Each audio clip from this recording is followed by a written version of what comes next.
Welcome, guardians of heartache and keepers of secrets, to a new and stirring episode of Whispers of Turkish Stars. What unfolds tonight feels like it was scribbled in the margins of a doomed love script, yet it is no script, it is reality, raw and relentless, outpacing every melodrama we thought we knew. Our gaze turns to two names that once ignited daydreams in fan forums with the promise of forever, Hzal and Urkin. But set aside hopes of reunions and shiny new collaborations. What we face is a decision that has rattled fans and set off a storm of emotions with no safe harbor. A diary, tender handwritten notes, and an auction that flirts with tearing the veil off the most intimate corners of a love once adored. Before we step into the swirling tide, draw close to our circle and stay with us, subscribe, tap the bell, and like this video so we can keep bringing you the whispers behind the polished smiles. And if you wish to stand behind our late-night calls and tireless filmmaking, the join button awaits. Because tonight, we ask a haunting question: what is the cost of a keepsake love tried to hide?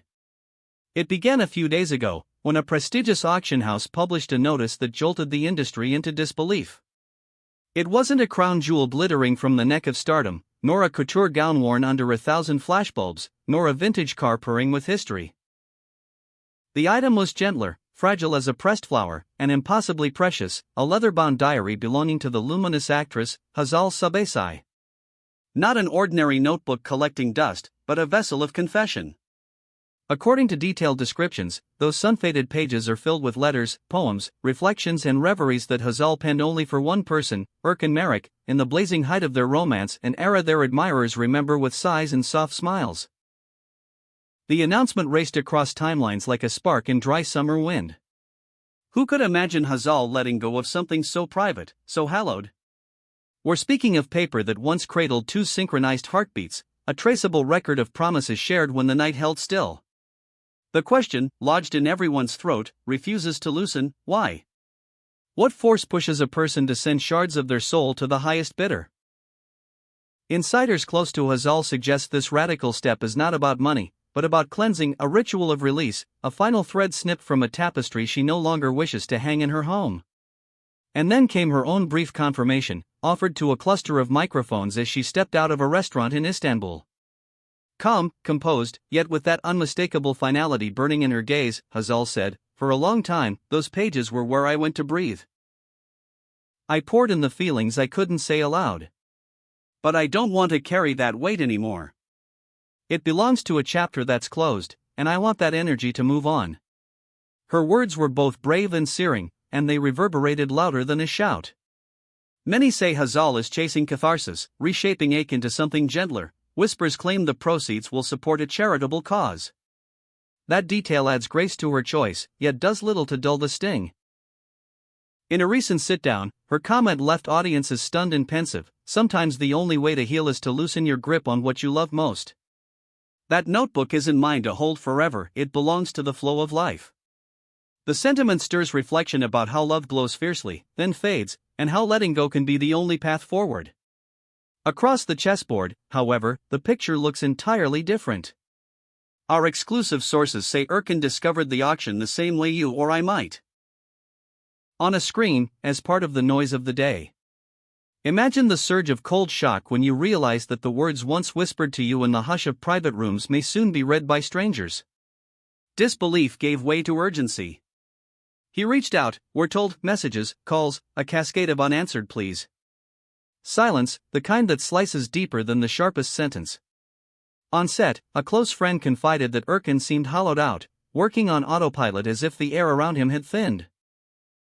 In a moment overheard, his voice gravelly, he murmured, "How do we put our shared nights on display? Those pages are full of the vows we made when no one else was listening. I can't bear the thought of anyone rifling through them." And just like that, a rift widened. To him, this is not commerce, it is a trespass. A once sacred space being lit up for an audience that never belonged there. One last message, reportedly desperate: "Please don't do this. Let's speak, just once more." But the screen stayed dim. Here at Whispers of Turkish Stars, we stand in the middle of a moral maze. Do public figures have the right to auction mementos entwined with someone else's name? Is a diary the sovereign property of its author, or does it also belong, in shadow if not in law, to the one who shaped those sentences simply by being loved? Tell us, if you were in Urkin's shoes, would you fight to get it back? Leave your voice in the comments, and if you want to strengthen the work that brings these tangled threads to your feed, a super thanks is a hug we feel even through the screen. The auction date creeps closer, each hour winding the string tighter. Collectors from far corners have signaled their interest, lured by the dangerously seductive promise of knowing. Rumors swirl that the diary holds the pinpoint moment Hzal fell for Urkin, the anxieties that stalked her in the dark, flashes of jealousy she perhaps never confessed out loud, and most tantalizing of all, the real reason for their parting. Secrets never aired. Stories never told. Soon, perhaps, not so secret. It is delicate, melancholy, mesmerizing, and a little cruel. The loudest murmur echoing through studios and green rooms is this: Urkin will not just watch. The talk is that he plans to slip into the bidding anonymously. Yes, you heard it. He may be ready to pay a king's ransom to cradle that notebook again, to lock it away from greedy eyes. It would be a gesture for the ages, dramatic, reckless, heartbreakingly noble. Buying back the words of a woman he loved, not to own her, but to shield the memory of her tenderness, and perhaps his own. Hosts ask, what is the price of a memory? The answer won't fit on a check. Emotion is priceless, but the number on the screen may still be breathtaking. Meanwhile, the fandom has split, as heartbreak tends to do. One camp lifts Hazal up, praising her strength and her right to shape her healing as she sees fit.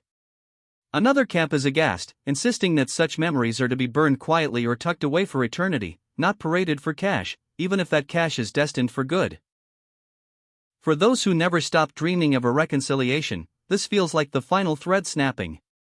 And yet, the romantics among us lean forward and whisper that perhaps this catastrophe is the spark that brings them back to the same page. Pressure reveals truth, auctions can summon courage we thought was gone. Hzal, for her part, has not wavered. She steps forward with a composure that some misread as ice. But anyone who has ever let go of a cherished relic knows, this is no simple errand. Surrendering a diary is like surrendering a piece of your own heartbeat, asking it to keep going without you. The air is charged with questions that refuse to answer themselves. Will Urkin appear, hidden beneath a paddle number and a cap pulled low? Will the bids vault to a sum that makes headlines across continents?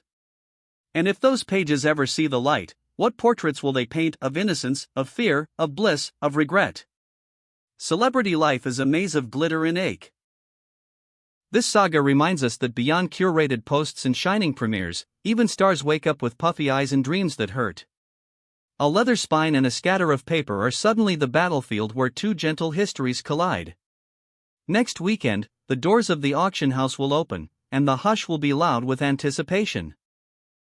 You already know that whispers of Turkish stars will be there, tracking every glance and breath, capturing the pulse of the room, hands shaking as paddles rise and fall. We won't let this moment slip by unnoticed. And yet, under the glare of suspicion and hope, we look for empathy. Perhaps, whatever happens, both will find the quiet they crave, whether standing side by side again or learning to wave at each other from across the boulevard of time.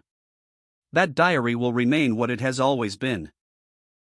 A silent witness, a confidant made of leather and ink, keeper of the soft things that make us human. If it changes hands, if it disappears into a safe, if it is never seen again, what it held will still have existed, and maybe that is enough. Don't drift away without subscribing, don't forget to ring the bell, and if our storytelling has kept you company tonight, consider joining our inner circle with the join button. This is a living story, and we will follow it minute by minute until the last bid is called, until the last rumor dissolves, until the truth itself exhales.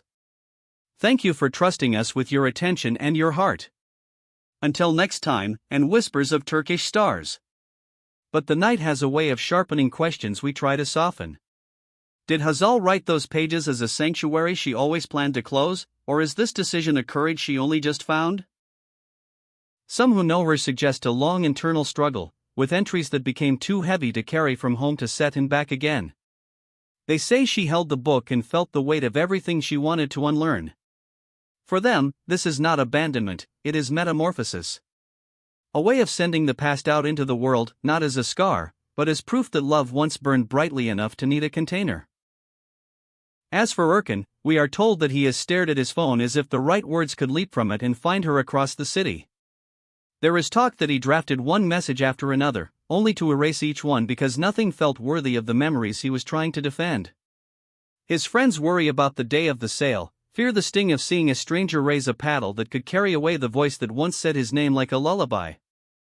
We cannot help but wonder. If he manages to buy it, will he open it, or will he lock it without reading a single line, guarding not just her, but also the man he once was?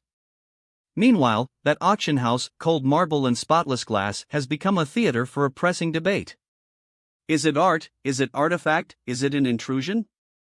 The catalog description hints at dates, at smudged ink where tears may have fallen, at a ribbon that marks the last entry. Subtle, almost reverent, the language leaves enough space for imaginations to sprint. And sprint they have. Bidding registrations have spiked. Journalists are practicing their live hits in the mirror. Fans are booking flights, just for a chance to be in the same air as the story. We circle back to the heart of it all, two people who once built a language nobody else spoke. Even now, as strangers read speculation into every move, we can still sense the warmth of that old vocabulary in the spaces between their choices. Perhaps the kindest ending is not a reunion or a record-breaking bid, but a compromise, one conversation in a quiet room, a decision made with both of their names on it. We dare to hope for it, even as we steel ourselves for the gasp that will ripple when the auctioneer lifts the gavel high. Stay here with us. Stay with the tremor, the hush, the breath before the hammer falls. We are whispers of Turkish stars, and this is the story we will not let slip away.